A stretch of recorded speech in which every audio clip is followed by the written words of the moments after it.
आप सबको मेरा नमस्कार।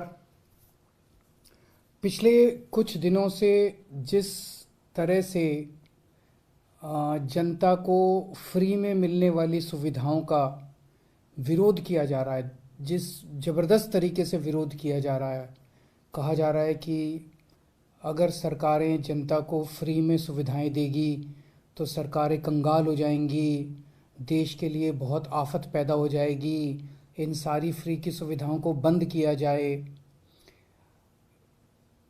इससे एक मन में शक पैदा होता है कि क्या केंद्र सरकार की आर्थिक हालत बहुत ज़्यादा कहीं ख़राब तो नहीं हो गई है। इतना ज़बरदस्त तरीके से विरोध क्यों किया जा रहा है। पिछले 70-75 साल से सरकारी स्कूलों के अंदर फ्री में शिक्षा मिलती आई है। पिछले 70-75 साल से सरकारी अस्पतालों में गरीबों को फ्री दवाइयाँ मिलती हैं, फ्री राशन हर महीने भेजा जाता है। अचानक ऐसा क्या हो गया कि इन सारी चीज़ों को बंद करने की, इन सारी चीज़ों को वापस लेने की, इन सारी चीज़ों के खिलाफ इतना ज़बरदस्त विरोध क्यों पैदा हो गया। केंद्र सरकार की आर्थिक हालत ठीक तो है। अभी थोड़े दिन पहले ये अग्निवीर स्कीम लेके आए, अग्निवीर योजना। अग्निवीर योजना जब लेके आए तो कहा गया कि अग्निवीर योजना लाने की ज़रूरत इसलिए पड़ी क्योंकि सैनिकों का जो पेंशन का खर्चा है, सैनिकों का जो पेंशन का बिल है, वो इतना ज़्यादा बढ़ गया है कि केंद्र सरकार उसको बर्दाश्त नहीं कर पा रही। आज़ादी के बाद से आज तक पहली बार ऐसा हुआ है कि कोई केंद्र सरकार ये कह रही है कि हमारे से सैनिकों की पेंशन का बिल बर्दाश्त नहीं कर किया जा रहा। आज तक कभी किसी सरकार ने ये नहीं कहा कि देश की सुरक्षा के लिए पैसे की कमी पड़ गई है। आज तक किसी सरकार ने ये नहीं कहा कि सैनिकों की पेंशन का पैसा हम नहीं दे पा रहे हैं। सैनिकों को पेंशन दे के हम एहसान नहीं करते। सैनिक हमारे ऊपर एहसान करते हैं जब वो बॉर्डर के ऊपर अपनी जान दांव पे लगाते हैं। ऐसा क्या हो गया केंद्र सरकार को कि केंद्र सरकार के ऊपर केंद्र सरकार अब सैनिकों के पेंशन की बिल भी, पेंशन, सैनिकों का पेंशन भी देने की हालत में नहीं बची है और उन्होंने उस पेंशन के बिल को ख़त्म करने के लिए अग्निवीर योजना लेके आए हैं। अभी कुछ दिन पहले कहा गया कि हर 5-5 साल में केंद्र सरकार केंद्रीय कर्मचारियों के लिए एक वेतन आयोग बनाती है। 8वां वेतन आयोग अभी बनने वाला था। 8वां वेतन आयोग, केंद्र सरकार ने कहा है कि अब हम 8वां वेतन आयोग नहीं बनाएंगे। 8वां वेतन आयोग क्यों नहीं, हर 10-10 साल में बनता है। 8वां वेतन आयोग क्यों नहीं बनाएंगे, कह रहे हैं कि हमारे पास पैसा नहीं है, पैसे की कमी है। केंद्र सरकार के पास अपने केंद्र के कर्मचारियों का वेतन बढ़ाने के लिए भी पैसा नहीं बचा। कहाँ गया केंद्र सरकार का सारा पैसा।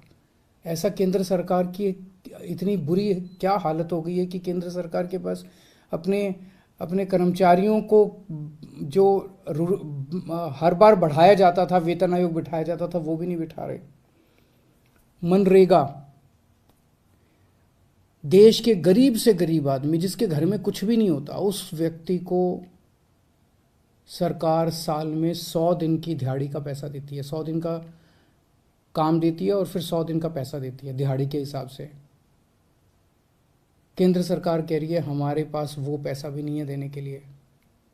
पिछले साल के मुकाबले इस साल उस पैसे में 25% की कटौती कर दी गई है।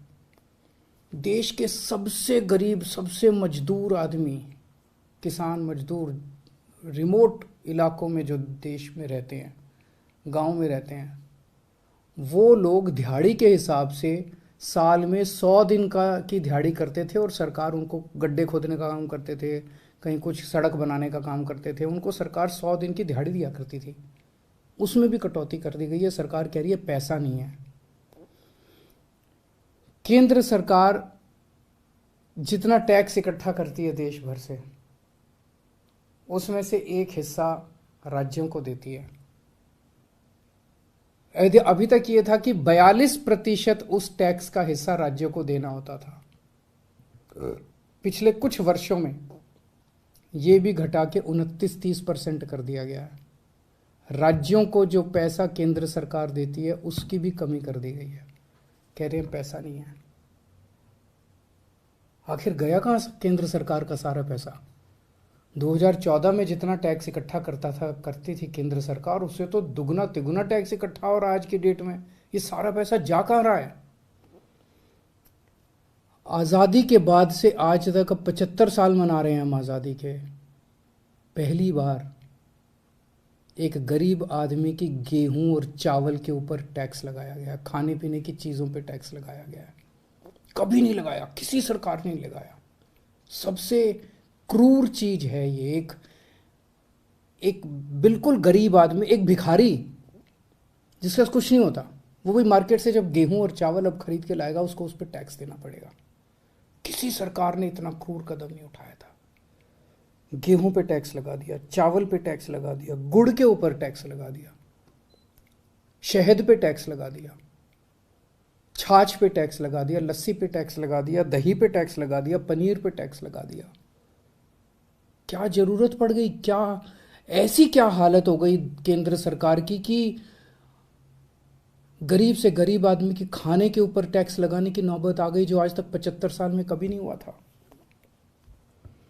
और केंद्र सरकार ने पेट्रोल और डीजल के ऊपर इतना टैक्स लगा रखा है, हर रोज बताते हैं 1000 करोड़ रुपए का, 1000 करोड़ रुपए की पेट्रोल और डीजल से टैक्स पे आमदनी होती है। साल में लगभग 3.5 लाख करोड़ रुपए की आमदनी होती है केंद्र सरकार की, पेट्रोल और डीजल पे जो टैक्स लगा रखा है। कहाँ गया ये सारा पैसा? और अब कह रहे हैं कि सारी जितनी सुविधाएं जनता को फ्री में मिलती हैं वो बंद होनी चाहिए। सारे सरकारी स्कूल या तो बंद किए जाएं, और या सारे सरकारी स्कूलों में बच्चों से फीस ली जाए, ऐसा कह रहे हैं ये लोग। आप सोच के देखो, अगर सरकारी स्कूलों में फीस लगने लग गई, देश के कोने कोने के अंदर सरकारी स्कूल, वैसे ही सरकारी स्कूलों के अंदर पढ़ाई खराब है, और अगर सरकारी स्कूलों में फीस लगने लग गई तो बच्चे को तो कोई नहीं पढ़ा पाएगा। आधे से ज्यादा बच्चे इस देश के अनपढ़ रह जाएंगे। देश आगे कैसे बढ़ेगा? कह रहे हैं कि सारे सरकारी अस्पतालों के अंदर अब पैसे लगने चाहिए। सरकारी अस्पतालों में जो फ्री का इलाज होता है वो बंद होना चाहिए। सरकारी स्कूलों से मेरे को याद आया कि कई राज्य सरकारों ने अब सरकारी स्कूलों में फीस लगा भी दी है। मैंने मीडिया में खबरें पढ़ी हैं कि एक राज्य के अंदर 120 रुपये महीना फीस लगा दी है, एक राज्य के अंदर 500 रुपये महीना फीस लगा दी है। कहाँ से लाएगा एक गरीब आदमी 500 रुपये महीना अपने बच्चों को पढ़ाने के लिए?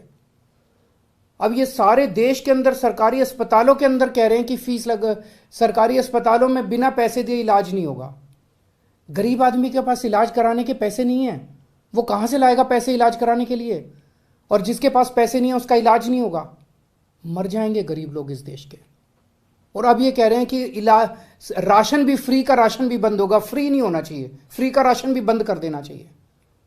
75 साल तक जितनी केंद्र सरकारें आई, किसी को ऐसा घाटा नहीं हुआ कि फ्री का राशन बंद कर दिया गया। कब से मिल रहा है फ्री का राशन? कब से राशन की दुकानें कब से हैं? अब ये फ्री का राशन भी बंद करना चाहते हैं। प्रश्न उठता है, ये सारा पैसा केंद्र सरकार का गया कहां? 2014 में लगभग केंद्र सरकार का 20 लाख करोड़ का बजट होता था। आज केंद्र सरकार का लगभग 40 लाख करोड़ का बजट है। तो ये सारा पैसा जा कहां रहा है? इन्होंने अपने दोस्तों के, इन्होंने बहुत सुपर रिच लोगों के, जो अरबपति लोग हैं, ऐसे ऐसे लोगों के इन्होंने 10 लाख करोड़ रुपए के कर्जे माफ कर दिए। सरकारी पैसे से इन्होंने, इनमें जितने के कर्जे माफ किए, कई इनके दोस्त हैं। सरकारी पैसे से इन लोगों ने सुपर रिच लोगों के, अरबपति लोगों के 10 लाख करोड़ रुपए के कर्जे माफ कर दिए। किसी के 7,000 करोड़ रुपए माफ कर दिए, किसी के 10,000 करोड़ रुपए माफ कर दिए, किसी के 5,000 करोड़ रुपए माफ कर दिए। क्यों? अगर ये कर्जे माफ नहीं किए जाते, इतने करोड़ों करोड़ों, हजारों लाखों करोड़ रुपए के अगर कर्जे माफ नहीं किए जाते, तो इनको खाने पीने की चीजों के ऊपर टैक्स लगाने की जरूरत नहीं पड़ती। अगर ये लाखों करोड़ों रुपए के कर्जे माफ नहीं किए जाते, तो आज इनके पास सेना के जवानों की पेंशन देने के लिए पैसे की कमी नहीं पड़ती। अगर इनको ये लाखों करोड़ रुपए के कर्जे नहीं दिए जाते, तो इस तरह की देश की हालत नहीं होती। एक और चीज पता चली है, अरबपति सुपर रिच लोगों के, इन्होंने बड़ी बड़ी कंपनियों के 5 लाख करोड़ रुपए का टैक्स माफ कर दिया। एक तरफ तो कर्जे माफ कर दिए और दूसरी तरफ इनसे जो टैक्स लेना था वो टैक्स माफ कर दिया। गरीब आदमी पे टैक्स लगा दिया। आपके गेहूं, आपके चावल, आपकी दही, आपकी छाछ, आपकी लस्सी, आपकी गुड़, आपकी शहद के ऊपर टैक्स लगा दिया। बड़े बड़े अमीर लोगों के 5 लाख करोड़ रुपए के, पिछले कुछ सालों में 5 लाख करोड़ रुपए के इन्होंने टैक्स माफ कर दिए। इन्होंने छूट दे दी इनको। इस देश का आम नागरिक आज ठगा हुआ महसूस कर रहा है। इस देश का आम नागरिक आज धोखा महसूस कर रहा है। ऐसे देश आत्मनिर्भर कैसे बनेगा? ऐसे तो अपने देश के युवाओं का और बच्चों का भविष्य अंधकार में है।